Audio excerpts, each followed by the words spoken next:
Yum. This is just a perfect hors d'oeuvre.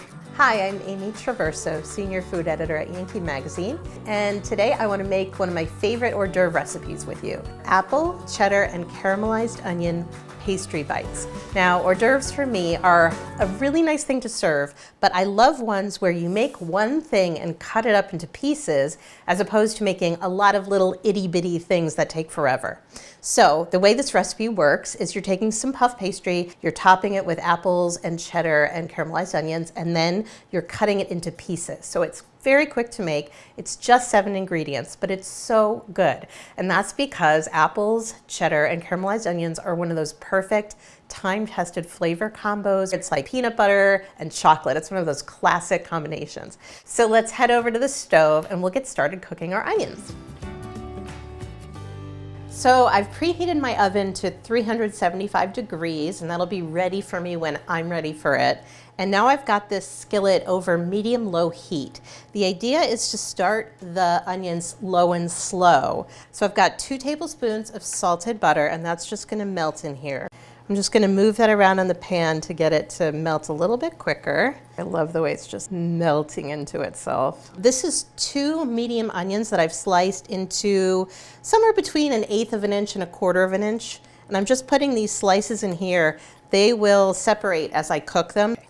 And now I add a teaspoon of salt. It seasons the onions, but it also starts to extract a little bit of the moisture. A teaspoon of kosher salt is a decent amount. But what happens is this is used as a topping with the other ingredients. It sort of dilutes the saltiness, so this is actually the right amount.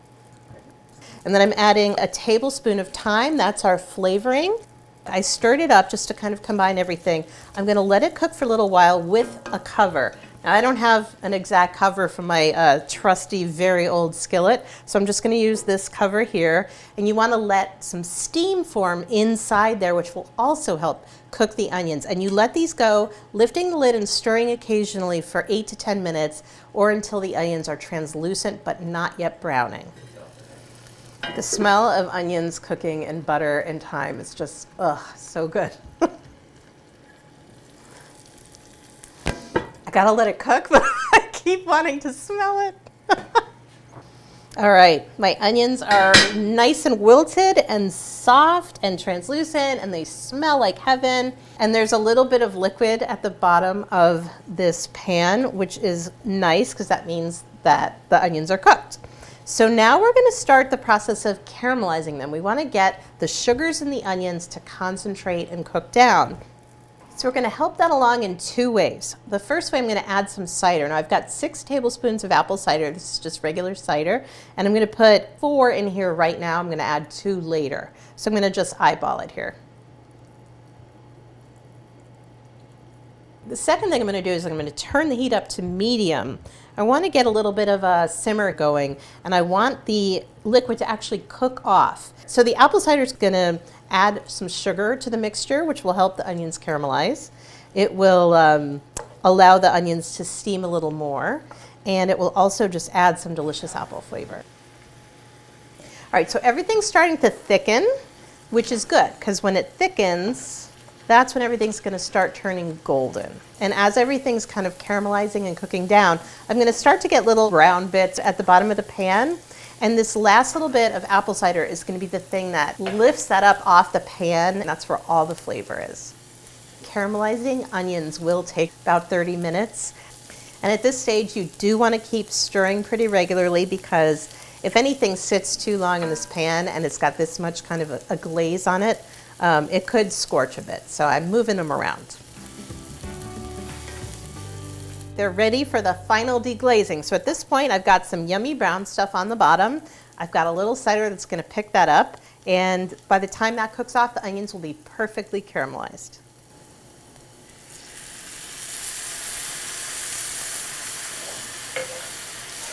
So this step goes pretty quickly. I've added that cider, it starts bubbling, and it cooks off quickly. You can see all the steam, and everything is just now beautiful and brown.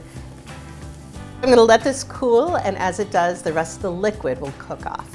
Okay, so I said this was a 7-ingredient recipe. We've used 4 of them. The remaining 3 are our puff pastry, my cheddar, and I've got an apple. Those are my ingredients, that's it. You can buy puff pastry in the store, and then you can also make your own if you're that ambitious.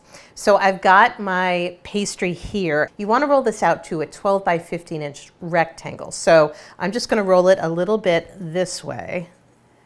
And if it starts to stick too much, you can just pop it in the freezer to let it firm up a little bit. It doesn't take a lot of rolling here.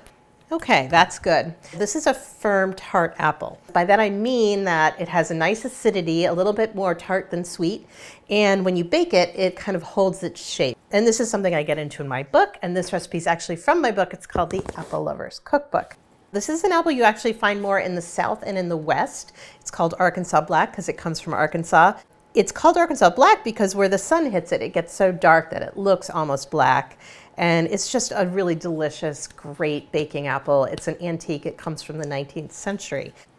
So the first step I'm going to do, I'm actually going to use this little inexpensive ceramic mandolin. I'm just going to run this down like this and get very thin, pretty slices. Okay, that looks perfect. So now we're gonna cut this into the pieces that will become the little bites that you'll have. I'm using a little skewer, any kind of straight edge thing to make your cuts. And I'm basically gonna cut this at diagonals at regular intervals. And then I'm gonna cut it in the opposite direction so that I'll end up with pretty little diamond shapes so that they're roughly 3 inches at the widest point.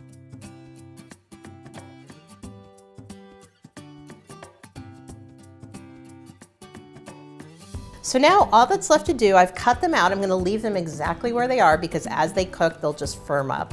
And I'm gonna fill them. So the first layer is the apples.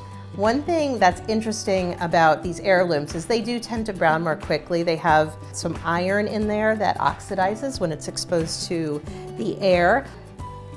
Now the next step is to put our onions in there. So I'm gonna put a little spoonful of onion, just kind of divide them up among all your pieces.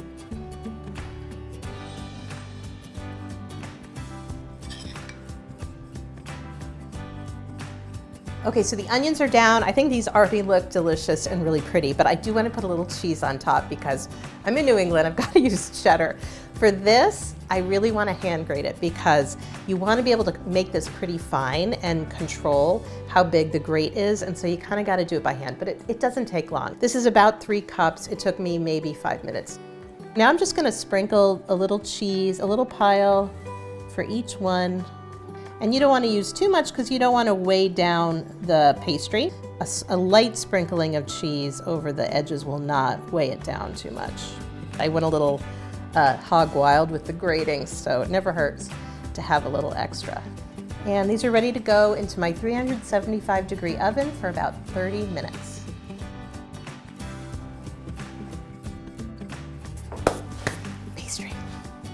I'm really happy with how this turned out. So I'm gonna plate these here in my pretty bowl. Now, these really are best eaten right after they come out of the oven. You can prep them up until the point where they go in the oven and leave them in the refrigerator for up to a day.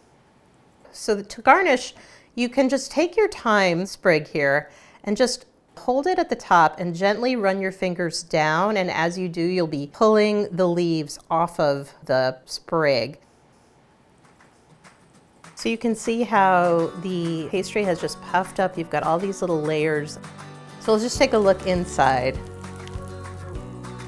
Yum. Look at that yummy center. So good. That is fantastic. It's just salty enough. It's like sweet, a little bit tangy, buttery. And then the thyme just adds that nice like herbal flavor. This is just a perfect hors d'oeuvre. So good.